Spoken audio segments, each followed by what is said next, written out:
Yes, true, there is only one truth, and there will only always be one truth.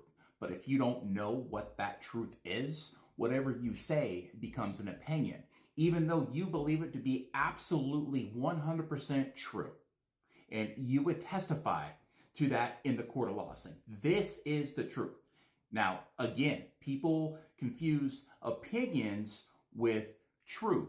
And yes, conspiracy, it is so overused. It's overused because it sells. People like that dopamine rush. Conspiracy, conspiracy, tell me more.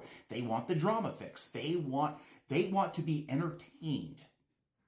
We're living in a society right now where we have breaking news cycles every 3 minutes. There's people looking at their phone. When's the next catastrophe? When's the next breaking news story? When's this happening? When's that happening?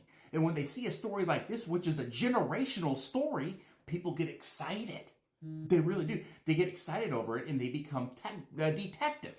They want to say, oh, this is what happened and this is what I believe and so on and so forth. But depending on how influential you may be on social media, you can put something out there that you sincerely believe could be very, very accurate. And if you have followers out there, they could pick that stuff up and run with it like it's gospel.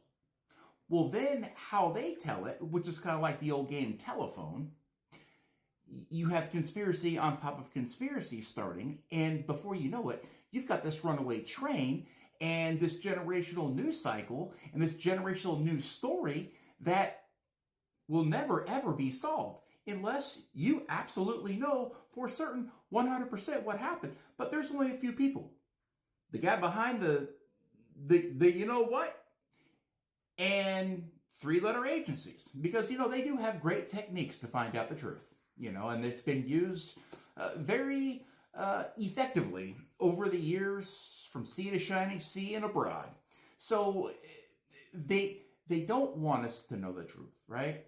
People don't, the giant, the sphere out there, the massive people that run this world, they don't want us to know. So everybody's playing the guessing game here and there. But I think it's very engaging. I think it's a very engaging subject because the amount of folks out there that are completely glued to this story, and rightfully so. Yeah, there's ways of getting the information out there, like I said. Will those agencies ever release it? Probably not. I would say no. Again, because the faucet is on. When that faucet is on is when the profits roll in.